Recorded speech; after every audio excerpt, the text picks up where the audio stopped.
Llega Capital en Familia, un programa dedicado a todos y con los temas que más te importan, invitados de lujo y música en vivo. Queda con ustedes Jesús Alzamora.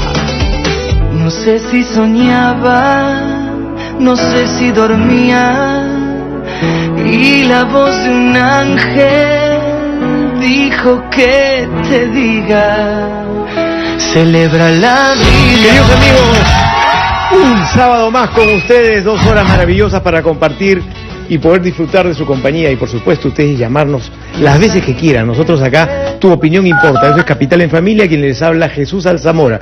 Y el día de hoy tengo un invitado realmente de lujo. Yo diría el más reconocido laboralista en nuestro medio, un colega y un amigo, el doctor Ricardo Herrera. Él es socio del Estudio Muñiz. Y vamos a hablar con él de algunos temas interesantes. ¿Qué ha pasado con la fuerza laboral? ¿Qué reformas hay? ¿Cómo impacta este ingreso de nuestros hermanos venezolanos? En fin, Ricardo, bienvenido a Capital en Familia. Gracias, Jesús, buenas tardes. Un gusto tenerte acá. Cuéntanos, la gente se pregunta, cada cierto tiempo hay reformas laborales, cambios, ajustes. ¿Hay una reforma laboral realmente ahora o seguimos elucubrando qué va a pasar, qué cambios hay o no hay cambios? Yo creo que partamos de la definición de reforma, ¿no? La reforma es un cambio estructural y lamentablemente, pese que han habido esfuerzos legislativos concretos que se han llamado reforma, no creo que hayan concretado una verdadera reforma, ¿no?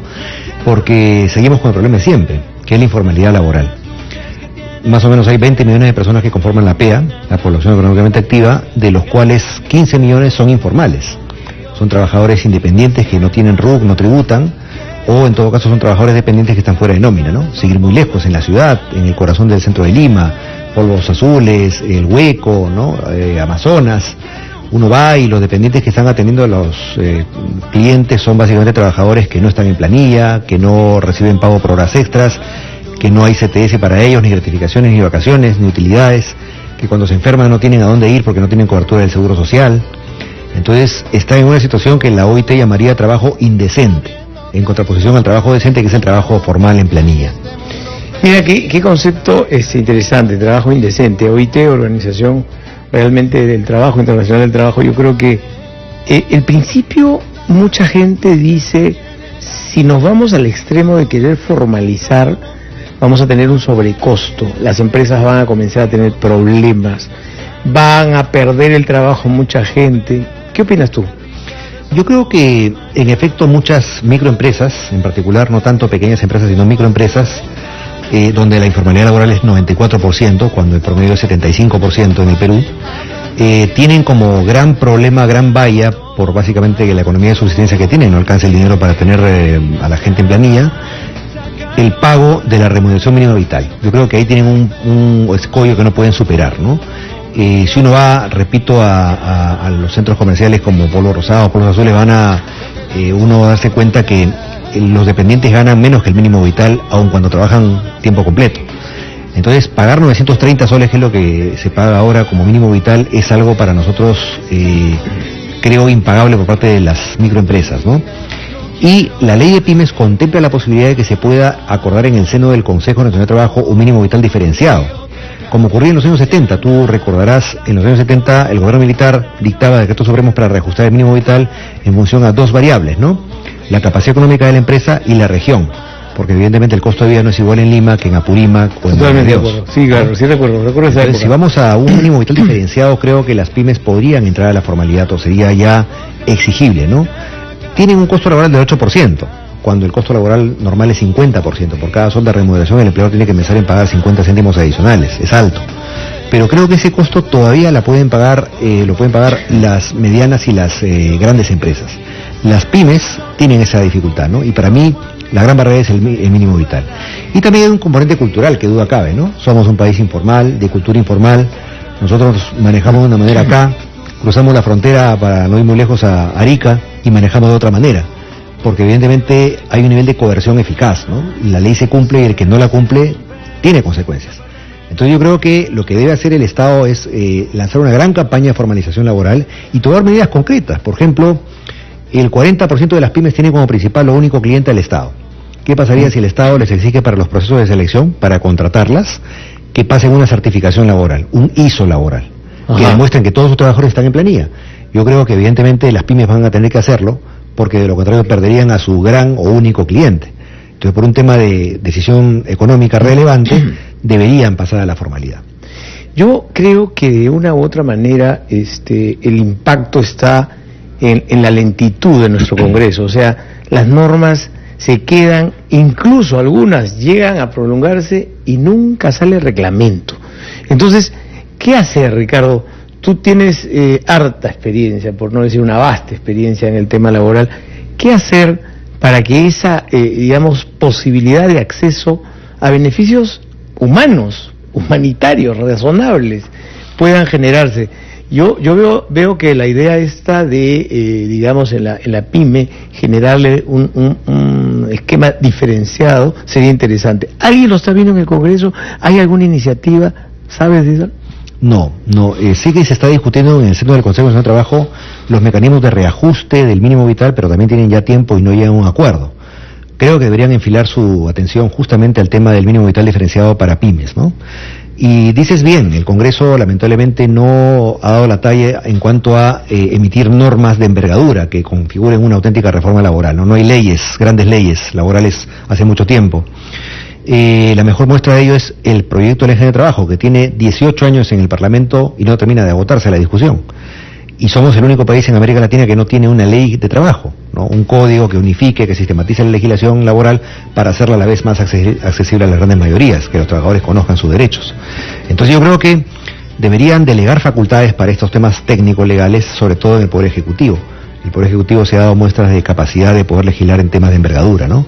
Pero aún así hay tareas pendientes enormes. En el Ejecutivo, por ejemplo, la implementación de la Ley Servir, que es la gran ley que se dio para el nuevo régimen laboral de los trabajadores del Estado, la eliminación progresiva del régimen CAS, que es un régimen precario de trabajadores fuera de planilla. Y cada vez es más. Cada vez son más, ya cerca de 350.000 trabajadores en el Estado, del 1.500.000 son CAS. Y evidentemente es gente pues que está con el alma en vilo, porque el contrato acaba en un mes, o en el mejor de los casos acaba a fin de año, en diciembre, no pasa nada. Y no pasa nada si es que no se le renueva, ¿no? Entonces, realmente no se está cumpliendo con este mandato legal de una eliminación progresiva del CAS para la implementación progresiva también del régimen Servir. No hay un solo trabajador bajo la ley de servicio civil todavía en el Estado, ¿no? Ojalá que, si nos están escuchando tanto el Ejecutivo como el Legislativo, comiencen a tomar un poco de importancia al tiempo, más allá de la discusión que pueda haber, porque el tiempo es un gran enemigo, porque un problema que comenzó de repente con 100.000 en CAS, hoy ya son 350.000, y si seguimos en un statu quo van a llegar pues al 50% de la población, que está en el Estado bajo este régimen. Un factor externo que ha generado también un impacto en el tema laboral es este ingreso de venezolanos que el país pues ha acogido, ¿no? Alguna vez tuvimos nosotros también el mismo problema desde otro ángulo, y fue muchos peruanos que viajaron a Venezuela. ¿Qué hacer frente a esta circunstancia? Porque realmente se generan incluso fricciones ya con peruanos que sienten que están siendo desplazados desde el ambulante. Tú vas por la vía expresa y cuando vas a llegar a Grau, en ese semáforo que todo el mundo detiene su auto, pues ves que a veces hay jalones entre un peruano y un venezolano, una peruana y una discusión, porque este es mi espacio. ¿Qué pasa? ¿No hemos reaccionado? ¿Debemos tomar medidas? ¿Cuál es la recomendación de Ricardo Herrera para este caso? En efecto, Jesús, los venezolanos, que son cerca de 700.000 ya en nuestro país, han entrado básicamente en un 95% de engrosar las filas del trabajador informal, y en particular del puesto de trabajo más común en el Perú, que es el que tú describes, el crucerista.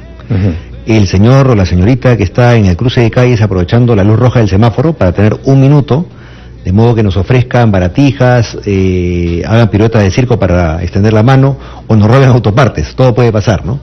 Entonces yo creo que lamentablemente han llegado a agudizar un problema serio que tenemos, que es el problema de la informalidad laboral.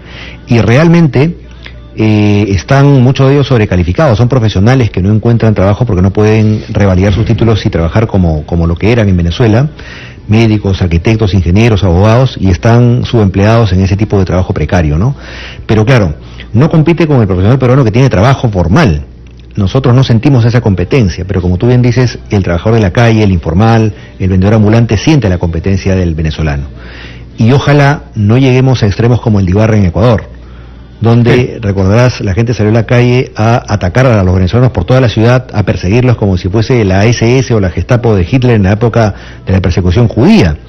Me parecía increíble, ¿no? Pero solamente bastó que se encienda brevemente la mecha para que se desborde todo un odio contenido a esta competencia, entre comillas, desleal de los venezolanos, ¿no?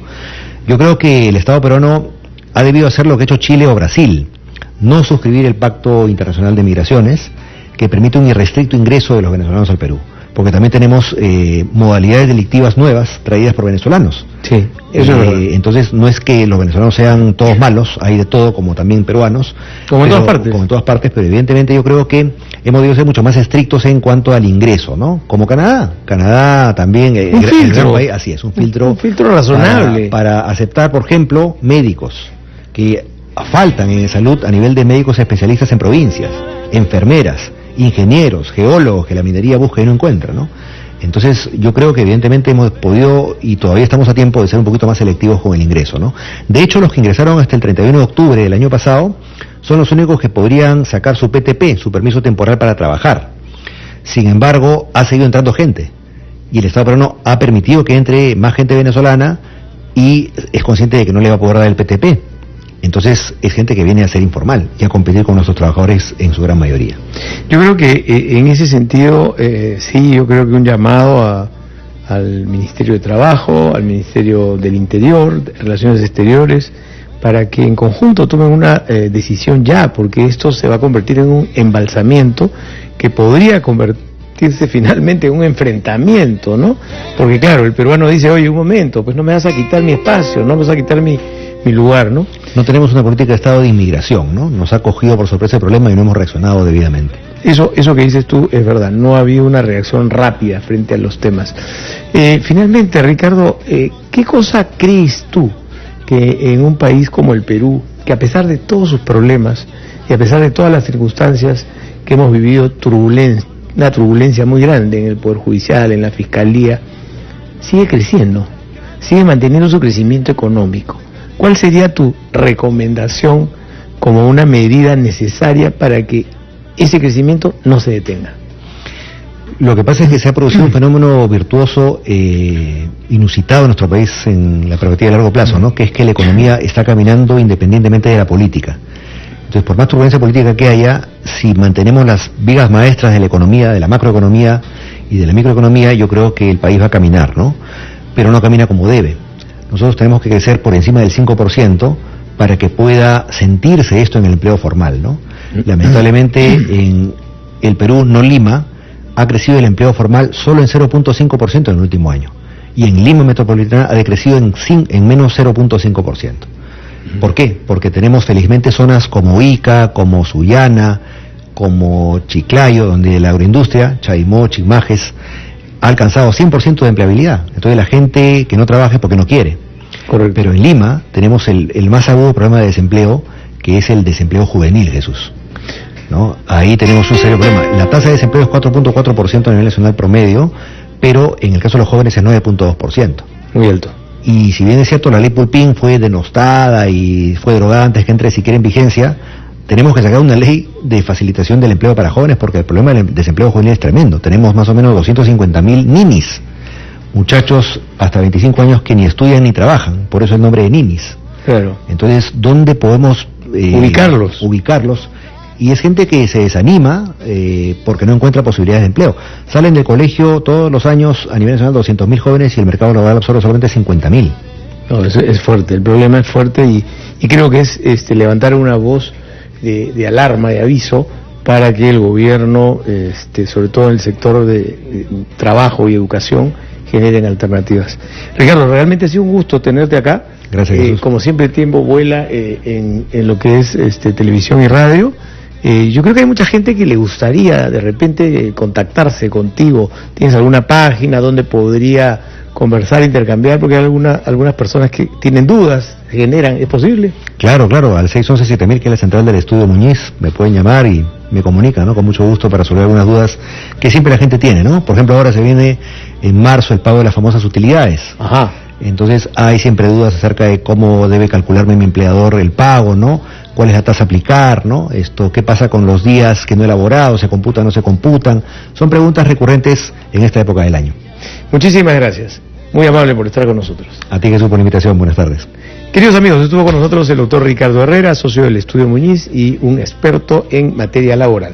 Nos vamos a ir a un corte comercial y regresamos, por supuesto, a reforzar, a seguir con nuestra campaña. A ver, señor director de cámara, si enfoca lo que dice acá. Respeto, guarda respeto. Nuestro primer vocero, que estuvo la semana pasada, el alcalde de Miraflores, ya está haciendo sentir la campaña en Miraflores. Se vienen también voceros que nos han llamado de diferentes distritos y de diferentes medios. Respeto, guarda respeto. Capital en Familia. ¿Quién les habla? Jesús Alzamora.